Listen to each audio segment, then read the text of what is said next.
Bonjour tout le monde. Dans cette section, je vais parler de la décision d'investissement dans un univers incertain. Hadiltawa قاعد نشوف la décision d'un investissement dans le cas où l'univers est certain, c'est-à-dire les cash flows sont connus avec exactitude. Or, la réalité est tout autre et les cash flows ne sont pas connus avec exactitude. Donc, par conséquent, on doit chercher les méthodes appropriées pour tenir compte du risque. En fait, il y a deux types de méthodes. Les méthodes approximatives pour tenir compte du risque. Donc, on va le risque sans le mesurer. La deuxième étape, je vais les méthodes utilisées pour calculer ou pour mesurer le risque. نبدأ par la première série de méthodes. Ces méthodes utilisées pour tenir compte du risque approximativement. Pour ces méthodes, on va partir de la formule de Lavan, il y a la somme des cash flows actualisés de l'année 0 jusqu'à l'année N. Donc Lavan est égal la somme des cash flows de l'année 0, donc l'investissement initial, jusqu'à l'année N. Et on va actualiser ces cash flows au taux sans risque.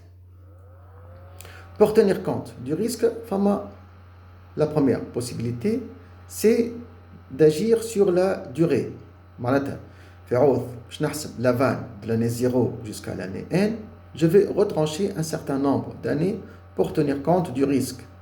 Donc, le fait c'est que plus les cash flows sont lointains, plus ils sont risqués, donc on va essayer d'éliminer ce risque. Le projet sera sur une durée de 15 ans, on va se dire que les 3 dernières années, bien sûr, c'est une méthode approximative et elle est critiquable. فما واحد ينجم ينقص 3 ans la durée de vie du projet, فما واحد ينجم ينقص 4 ans, etc. Donc c'est une méthode qui est critiquable. La deuxième méthode utilisée pour tenir compte du risque est d'agir sur les cash flows. Donc on a la vanne, c'est la somme des cash flows actualisés. Pour cette méthode, on va chercher ce qu'on appelle l'équivalent certain des cash flows futurs. معناتها هنا باش نقولوا إذا كان عندي un projet ونستنى في première année un cash flow est égal à 1000, on va se dire les 1000 dans une année قداش يجيو تويك. نجم يجيو bien sûr 800 900 750.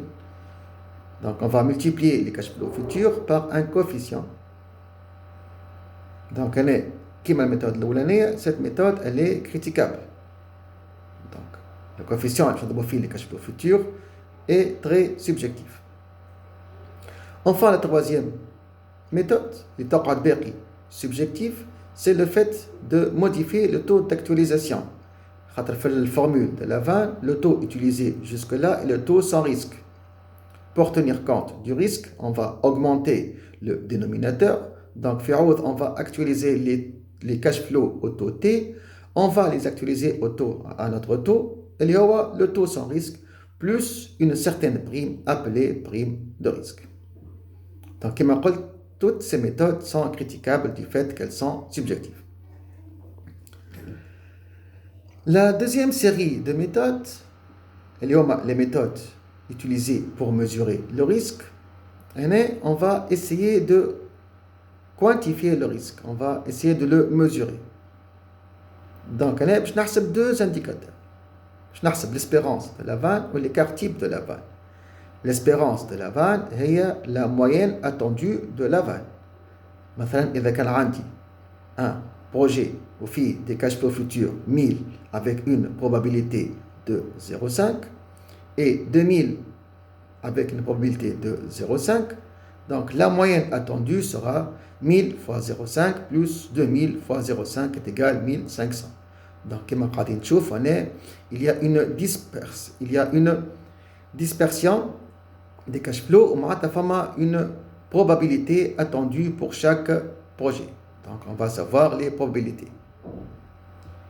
Pour tenir compte du risque, on va utiliser l'écart type de la vanne. C'est la racine carrée de la variance. Donc l'écart type, c'est une mesure du risque qui renseigne sur la dispersion de la vanne autour d'une certaine moyenne. هنا باش نشوف deux cas. Le premier cas, c'est le cas où on va travailler sur une seule période, un bac, et on va utiliser l'espérance de la vanne et l'écart type de la vanne pour tenir compte du risque. Ou le deuxième cas, le cas où les projets ils vont s'étaler sur plusieurs années. Bien sûr, si les projets vont s'étaler sur plusieurs années, il y a trois possibilités. Le premier cas, les cash flows attendus seraient indépendants l'un de l'autre. Les cash flows de la première année, les cash flows de la deuxième année, ni de la troisième année. Le deuxième cas, les cas où les projets dépendent totalement l'un de l'autre. Les cash flows de la deuxième année marboutine totalement avec les cash flows de la première année, les cash flows de la troisième année marboutine totalement avec les cash flows de la deuxième année, etc. Le troisième cas, c'est le cas où les projets seraient partiellement reliés l'un à l'autre.